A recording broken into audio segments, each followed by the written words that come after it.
isolamento acústico. Porra, Falcão, isolamento acústico é caro, hein? Tu quer que eu gaste uma grana assim de bobeira? Calma, calma. Tem vários tipos de isolamento acústico, cara. Na verdade é o seguinte, eu listei aqui alguns que eu conheço, tá? Se você souber de algum outro, bota aí nos comentários, tá bom? Eu não sou um super expert nisso, mas eu já tive algumas experiências. Primeiro tipo de isolamento. Primeiro tipo de isolamento é essa espuminha aqui, ó. Olha lá, ó. Essa espuma aqui, muito clássica de estúdio, de quem, sei lá, tem muita gente fazendo podcast, live em casa, né, como a gente está fazendo aqui, e tem gente que prepara o próprio ambiente ali para você ter uma reverberação, ou não reverberar, não sei, você ter uma boa acústica sonora. Então, esse tipo de espuma ela é usada muito mais quando você quer qualidade de som e tudo. Não é usado em marcenaria. Eu acho que o motivo é bem óbvio. Cara, vai grudar uma poeirada nessa espuma. Imagina para você limpar isso. Não vai mais ser cinza. Em um mês vai ficar marrom de poeira, tá? Então, existe esse tipo de revestimento, mas não é o mais indicado, tá? Essa placa ela não é completamente descartável. Quer dizer, você consegue usar isso meio que adaptando de outra forma. Como, por exemplo, você consegue revestir, de repente, a parede e cobrir com alguma outra coisa, né? Já é um ganho. Você não tem a poeira chegando tão em cima, né? Tão intensamente. Segunda coisa, então, esqueleto na parede, revestimento térmico e acústico. Cara, isso aqui eu acho que todo mundo já viu alguma vez na vida isso aqui rolando, ó. Que é um exemplo muito clássico em casas americanas. Como é que geralmente são feitas as casas americanas, né?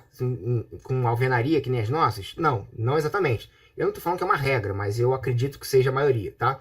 Eles fazem as casas de madeira, então a parede deles, elas precisam de um isolamento térmico e acústico, porque só a madeira, assim, oca, sei lá, enfim, não sei como é que seria, não faz um isolamento tão legal. Então, o que eles fazem? Na estrutura que tem ali atrás, se eu não me engano, essa primeira estrutura é de algum cartonado, algum gesso cartonado, alguma coisa assim, eles vêm com várias longarinas. Essas longarinas podem ser de madeira ou pode ser de metal, tá bom?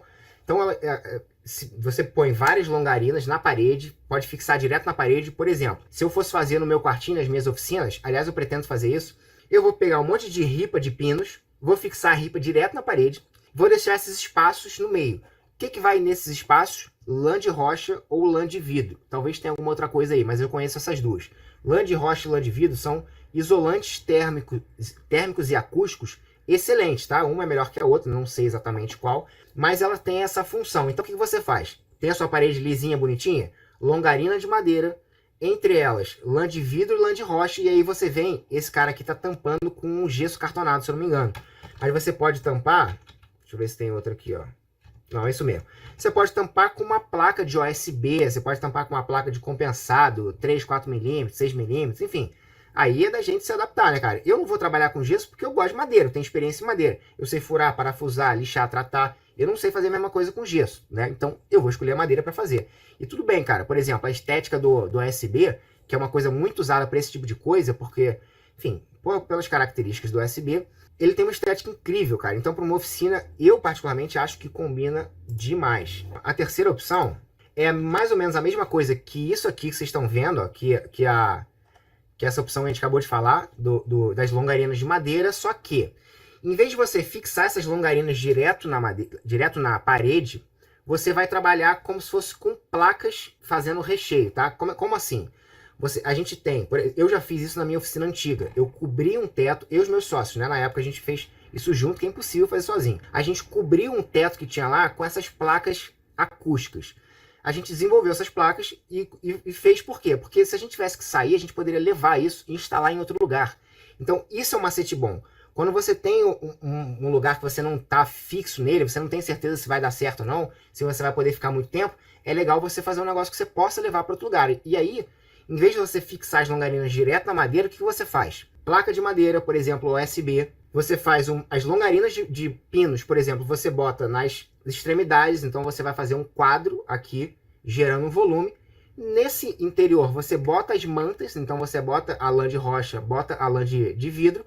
E você vem com mais uma placa de OSB. Então você vai fazer um sanduíche de lã de rocha ou lã de vidro, tá bom? E a gente fez essas placas com mais ou menos 1 metro e pouco por 1 metro e pouco, né? Dependendo do tamanho do espaço. E foi muito interessante, porque no momento que a gente não pôde mais ficar naquele espaço, a gente podia pegar aquele negócio, levar e instalar em outro lugar. Dá um pouquinho mais de trabalho, mas muitas vezes vale a pena, tá? Se você não tem uma situação estável e uma situação fixa. E o último, galera, é isso aqui, ó, Box in a Box. Quem já ouviu falar nisso? O que é a Box in a Box? Box in a Box é uma tecnologia usada já há bastante tempo, principalmente por estúdios. O que rola no estúdio? O estúdio de gravação ele precisa ser completamente silencioso para o ruído externo não interferir ali e também para aquele esporro ali de bateria e tudo mais não ficar incomodando as pessoas de fora. Então, o que se faz é uma caixa dentro de uma caixa. Você tem um cômodo e aí dentro desse cômodo, é óbvio que existem técnicas e coisas que tem que fazer aqui que eu não sei exatamente, os materiais que se usam, né? Os acessórios que se usam para fazer esse negócio eu não sei. Eu sei o conceito, que é uma caixa dentro de uma caixa e aí o seu som ele fica parado entre as duas caixas, ele não ultrapassa aquela caixa, beleza? Então, isso aqui é o suprassumo, cara. É o melhor dos mundos que você possa imaginar. Mas eu sei que é caro pra caramba fazer também, tá? Então, uma coisa de cada vez, né? Aos poucos a gente vai chegando lá.